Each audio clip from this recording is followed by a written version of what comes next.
Welcome dear रॉकर्ट्स। आज मैं आपको एक मजेदार मूवी समझाने जा रहा हूं जिसका नाम है three headed shark attack. Movie की शुरुआत में पॉली नाम की एक लड़की अपने बॉयफ्रेंड मार्क के साथ समुद्र के किनारे पर खड़ी है। उनकी तरफ एक नौजवान लड़का आता है और उनको बियर पीने को कहता है। इसके बाद जवान लड़का पॉली के साथ तैरने की रेस लगाने को बोलता है। वो लड़का फिर अपने कपड़े उतार कर पानी में जाता है और पॉली भी उसके पीछे पीछे जाती है। लेकिन अचानक ही पॉली के ऊपर 3 सर वाली एक बड़ी शार्क हमला कर देती है और पॉली को खा जाती है। हालांकि मार्क अपनी गर्लफ्रेंड को बचाने के लिए पानी में जाता जरूर है, लेकिन वही शार्क मार्क को भी खा देती है। इसके बाद वो शार्क समुद्र के किनारे पर आती है और इंसानों पर हमला करके उन्हें भी खा जाती है। अगले सीन में मैगी पीटरसन नाम की एक लड़की परसेफनी नाम की एक जगह पर पहुंचती है। परसेफनी पानी में बनी एक रिसर्च लैब है जो कि एक द्वीप पर बनी हुई है। मैगी वहां अपनी पढ़ाई पूरी करके इंटर्न के तौर पर काम सीखने गई होती है। वो सबसे पहले वहां काम करने वाले डॉक्टर टेड नेल्सन से मिलती है। मैगी वैसे काम शुरू करने के लिए बहुत ही जल्दी में दिखाई देती है, लेकिन टेड बोलता है यहाँ काम करने से पहले तुम्हें मैगी इस जगह को समझना होगा।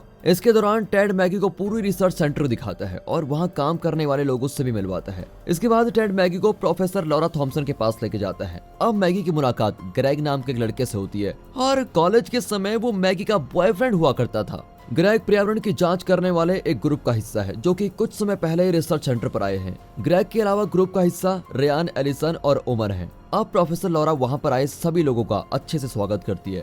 इसके बाद सभी नए लोगों को समझाया जाता है कि यहाँ रिसर्च सेंटर में क्या काम किया जाता है और कैसे किया जाता है। अब डॉक्टर टेड मैगी को और बाकी के नए लोगों को रिसर्च सेंटर पूरी दिखाता है और आखिर में एक लेबोरेटरी में लेके जाता है। इस लेबोरेटरी में ये जांच की जाती है कि पानी में रहने वाले जीवों पर उनके रहने की जगहों पर प्रदूषण का क्या असर हो रहा है। अब टेड सभी को बताता है यहाँ पानी में कूड़े से भरी एक जगह है और उस जगह के आसपास से लाया गया हर चौथा पांचवा जानवर पहले से ज्यादा बदल चुका है। उनके शरीर में अजीब बदलाव हो रहे हैं, इसलिए उन सभी को लेबोरेटरी में लाया जाता है ताकि उनकी जांच की जा सके। अब ये बात सुनकर मैगी अपनी सहमति देते हुए बोलती है ये बिल्कुल सही बात है, हाँ प्रदूषण से इस तरह के बदलाव आ सकते हैं। तभी रेयान का ध्यान एक जीव पर जाता है जो कि पानी से भरे एक टैंक में है। रेयान देखता है कि ये जीव कुछ अजीब तरह की हरकतें कर रहा है, इसलिए वो बोलता है दोस्तों इधर आओ, देखो इस जीव को ये क्या कर रहा है, इसे देखो तो क्या हो रहा है। टेड भी वहाँ पर आता है और बोलता है ऐसी हरकतें किसी बड़ी शिकारी मछली के आसपास होने की वजह से की जाती है, लेकिन वो साथ ही बोलता है ये व्यवहार थोड़ा अजीब जरूर है,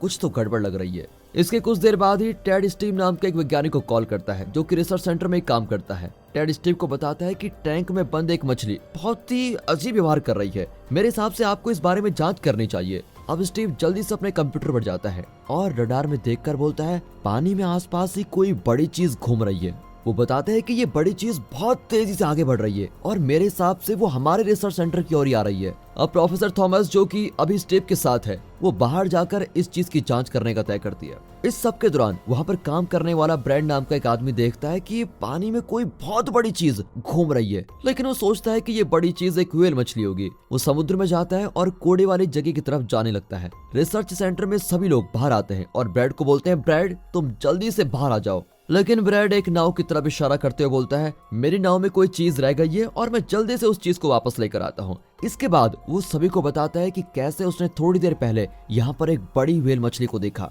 तभी उसका ध्यान पानी में चल रही एक बड़ी चीज पर जाता है और बोलता है ये देखो दोस्तों, ये देखो वो व्हेल मछली वापस आ गई। लेकिन ये बात बिल्कुल साफ है कि वो गलत समझ रहा है। वो बड़ी चीज कोई व्हेल नहीं बल्कि कुछ और ही है। पानी में से तभी के तभी 3 सर वाली बड़ी शार्क निकलती है और जब तक ब्रैड को कुछ समझ आता तब तक बहुत देर हो जाती है और शार्क उसको मार देती है। रिसर्च सेंटर के सभी लोग ये नजारा देखकर अब बहुत डर जाते हैं और वापस अपनी प्रयोगशाला में चले जाते हैं। हालांकि शार्क अभी भी प्रयोगशाला पर हमला करती रहती है, जिसकी वजह से प्रयोगशाला में धमाका हो जाता है। अब सभी के सभी लोग इस खाली पड़े छोटे से द्वीप पर फंस गए हैं। कुछ देर के लिए तो सभी सोचते हैं कि वो लोग द्वीप से अब कैसे निकले। वो तय करते हैं कि जिस नाव से ग्रेग और उसके साथी आए थे वे सभी उसी की मदद से यहाँ से निकलेंगे। सबसे पहले ग्रेग तैरकर नाव के पास जाता है। वो सभी को बोलता है मैं अब नाव को चलाकर तुम लोगों के पास आता हूँ, फिर तुम लोग भी आसानी से नाव में आ पाओगे।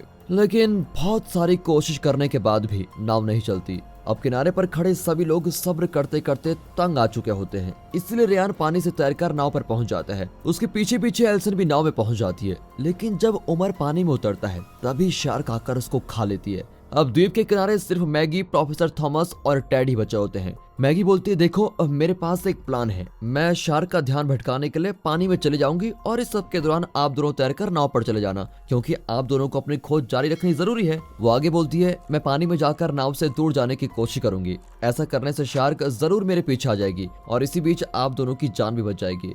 इस सब के जवाब में प्रोफेसर थॉमस बोलती है, मैगी तुम्हें ये करने की कोई जरूरत नहीं है। सभी लोगों की जिम्मेदारी मेरी है, इसीलिए ये हक मेरा बनता है और मैं शार्क का ध्यान भटकाऊंगी। तुम दोनों यहाँ से नाव में चले जाओ। वो जल्दी से पानी में कूद जाती है और नाव से दूर तैरने लगती है। 3 सर वाली शार्क उसके पीछे जाती है और प्रोफेसर को भी खा जाती है। लेकिन इसके दौरान टेड और मैगी नाव पर पहुंच जाते हैं। अब तक नाव का इंजन भी ठीक कर दिया जाता है, इसलिए सभी लोग वहां से निकल जाते हैं। रास्ते में जाते वक्त उनको पता लगता है कि 3 सर वाली शार्क उन लोगों की नाव का पीछा कर रही है। तभी उनको एक रेडियो मिलता है जो कि खराब है। फिर उसको सही करने के बाद रेयान किसी मैक्स बंस नाम के आदमी से बातचीत करता है। मैक्स बंस मछली पकड़ने वाला एक आदमी है जो कि अपनी नाव पर 2 जवान लड़कों के साथ आया हुआ है। फिर रेयान बंस को शार्क के बारे में बताता है कि शार्क ने क्या क्या नुकसान पहुंचा दिया है और वो कितनी खतरनाक है। वो बंस की मदद मांगता है, लेकिन शुरू में बंस को रेयान की बोली बात पर विश्वास नहीं होता। वो सोच रहा होता है कि रेयान किसी वजह से झूठी कहानी बना रहा है। इस सब के दौरान नाव वाले सभी लोगों को महसूस होता है कि शार्क ने उनका पीछा करना छोड़ दिया है। लेकिन थोड़ी देर में ही उनको शार्क दिख जाती है जो कि एक बहुत बड़ी नाव की तरफ जा रही है। उस बड़ी नाव पर बहुत सारे लोग मौज मस्ती करने में लगे हुए हैं। अब रेयान बंस को बोलता है, आपको जल्दी से जल्दी कुछ करना होगा, क्योंकि शार्क एक दूसरी नाव की तरफ जा रही है और उस नाव पर बहुत सारे लोग हैं। ना चाहते हुए भी बंस को उनकी बात माननी पड़ती है। इस सब के दौरान पानी के अंदर फेंकी गई खाली कैंस को शार्क खा रही होती है। टैड बोलता है कि मेरे हिसाब से ये शार्क उस कूड़े की तरफ जा रही है, उस प्रदूषण की तरफ जा रही है जो कि अभी अभी उस नाव से गिरने वाला है। दोस्तों, मूवी में दिखाया तो सही है, प्रदूषण की वजह से जितना खतरा पृथ्वी को, उससे कई ज्यादा गुना इंसानों को है। हम कैसे इस प्रदूषण को कंट्रोल कर सकते हैं, कमेंट्स में अपनी राय जरूर दीजिएगा। अब रिसर्च सेंटर में बचकर निकले सभी लोग बड़ी नाव की तरफ जा रहे होते हैं ताकि वो बड़ी नाव पर पहुंचे और लोगों को बचा सके। फिर मैगी और बाकी लोग भी उस बड़ी नाव के लोगों का ध्यान अपनी तरफ खींचने की कोशिश करते हैं, लेकिन इसमें नाकाम रहते हैं, कुछ नहीं होता। इस सब के दौरान बड़ी नाव में हावर्ड और उसकी गर्लफ्रेंड रोजमेरी को समुद्र में किसी बड़ी चीज की परछाई दिखाई देती है, लेकिन उनको नहीं पता कि परछाई किस चीज की है। जल्द ही 3 सर वाली शार्क नाव पर हमला कर देती है, जिसकी वजह से नाव का इंजन अपनी पावर ही खो देता है। अब नाव का हेड कैप्टन अपने से छोटे कैप्टन को बोलता है, तुम जल्दी से नीचे इंजन वाले कमरे में जाओ और देखो कि इंजन की पावर क्यों चली गई। यहाँ शार्क हमला करती रहती है और कई लोगों की जान चली जाती है। ऐसा होने से काफी सारे लोग अपने आप को संभाल नहीं पाते और समुद्र में गिरकर शार्क का शिकार बन जाते हैं। फिर डरे हुए सभी लोग कैप्टन के पास जाते हैं और बोलते हैं, कैप्टन, जान बचाने वाली छोटी नाव कहाँ है? हम उसकी मदद से खुद को बचा सकते हैं। लेकिन उनको जल्दी पता लगता है कि इस बड़ी नाव पर जान बचाने वाली छोटी नाव है ही नहीं। इस सब के दौरान रोजमेरी भी नाव से गिरने लगती है, लेकिन वो अपने एक हाथ से नाव को अच्छे से पकड़ लेती है। उसका दूसरा हाथ हावर्ड ने पकड़ा हुआ होता है और रोजमेरी को वापस खींचने की वो पूरी कोशिश में लगा हुआ है। तभी वहाँ पर एक ताकतवर आदमी स्टेनली आता है और हावर्ड की मदद से रोजमेरी को वापस ऊपर खींच लेता है। अब जल्द ही रिसर्च सेंटर के बचे हुए लोग बड़ी नाव के पास पहुंच गए हैं ताकि वो बड़ी नाव वाले लोगों की मदद कर सकें। जैसे ही उनकी नाव बड़ी नाव के साथ जाकर खड़ी हो जाती है, वो जल्दी से बड़ी नाव में चढ़ जाते हैं और देखते हैं कि ज्यादातर लोग बुरी तरह से जख्मी पड़े हुए हैं और उनके शरीर से खून निकल रहा है। तभी अचानक शार्क आकर नाव पर एक जोरदार हमला करती है। ऐसा होने से डॉक्टर टेड फिसलता हुआ शार्क के मुंह में पहुंच जाता है और शार्क उसको तभी के तभी खा लेती है। फिर सभी लोग जल्दी से वापस अपनी नाव पर जाने का तय करते हैं। इंजन के खराब होने की वजह से इस नाव को तो इस्तेमाल नहीं किया जा सकता, इसीलिए यहाँ पर अब बहुत ज्यादा खतरा होता है। अब रिसर्च स्टेशन के सभी लोग स्टेनली, हावर्ड और रोजमेरी के साथ मिलकर अपनी नाव में चले जाते हैं। हालांकि रेयान उन लोगों के साथ नहीं आता। वो सभी के साथ आने की जगह कुल्हाड़ी लेकर शार्क को मारने जाता है। उसके सभी साथी उसको रोकने की बहुत कोशिश करते हैं, लेकिन रेयान बोलता है, तुम मुझे शार्क पर हमला करने से मत रोको, मैं उसको मार कर ही वापस आऊंगा। लेकिन आखिर में जब वो हमला करता है तो वो खुद ही मारा जाता है। अब सभी लोग किनारे पर पहुंच गए हैं, लेकिन बहुत सारे लोग पहले ही मारे जा चुके हैं। इस सब के दौरान बंस की नाव पर शार्क ने जोरदार हमला कर दिया है, इसलिए बंस अपने दोनों आदमियों से शार्क के ऊपर गोलियां चलाने को बोलता है। दोनों आदमी बिल्कुल वैसा ही करते हैं जैसा उनको करने को बोला गया है और कुछ देर के लिए शार्क पानी में जाकर छुप जाती है। लेकिन कुछ समय में वो पानी से बाहर आती है और बंस के दोनों आदमियों को मार डालती है। अब शार्क बंस पर भी हमला करने वाली होती है, लेकिन बंस किसी तरह से शार्क का एक सर काटकर अलग कर देता है। इसके बाद वो अपनी नाव को लेकर किनारे पर पहुंचता है और शार्क अभी भी नाव के ऊपर पड़ी हुई है। फिर बंस रिसर्च लैब से जिंदा बचकर आए लोगों से मिलता है। जब वो उन लोगों से बात कर रहा होता है, तभी जिस जगह से शार्क का सर काटा गया था उस जगह पर 3 नए सर आ जाते हैं। वो शार्क जल्दी से दोबारा ठीक हो जाती है और जल्दी से पंच को मार डालती है।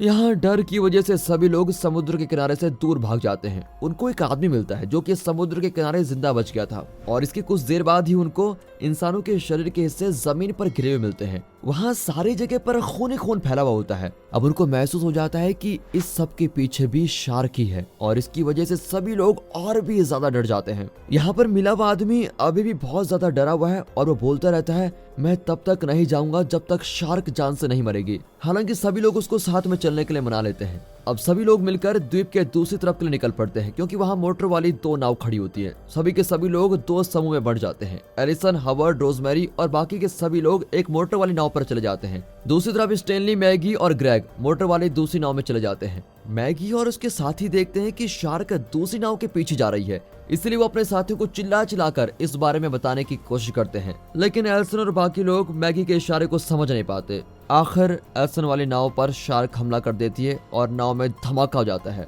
और अब शार्क अपने नए शिकार को ढूंढने के लिए निकल जाती है। बाद में मैगी, ग्रेग और स्टैनली एक प्लान बनाते हैं जिसके जरिए वो शार्क को मार सके। उनका प्लान यह है कि वो शार्क को कचरे के ढेर के पास लेके जाएंगे और यहाँ शार्क को बहुत सारी चीजें खाने को मिल जाएंगी। इतना सारा खाने पीने के चक्कर में शार्क के इतने सारे सर एक दूसरे पर हमला कर देंगे और आखिर में शार्क मारी जाएगी। अब स्टैनली कचरे की कुछ थैलियां नीचे फेंकने लगता है ताकि वो शार्क का ध्यान भटकाकर कूड़े के ढेर के पास पहुंच जाए, लेकिन जब स्टैनली कूड़े से भरी थैलियां फेंक रहा होता है तभी शार्क उसका एक हाथ काट लेती है। अब नाव में कूड़े से भरी कोई थैली नहीं बची है, इसलिए शार्क का ध्यान भटकाने के लिए स्टैनली पानी में कूद जाता है। उसको वापस नाव में लाने के लिए ग्रेग भी पानी में उतरता है, लेकिन स्टैनली अपनी कोनी मारते हुए ग्रेग को नाव में जाने को बोलता है। जल्द ही स्टैनली को शार्क खा जाती है और फिर तेजी से कूड़े के ढेर के पास पहुंच जाती है। वहां कूड़ा खाते हुए शार्क के सभी सर एक दूसरे पर हमला करते हैं और आखिर में शार्क मारी जाती है।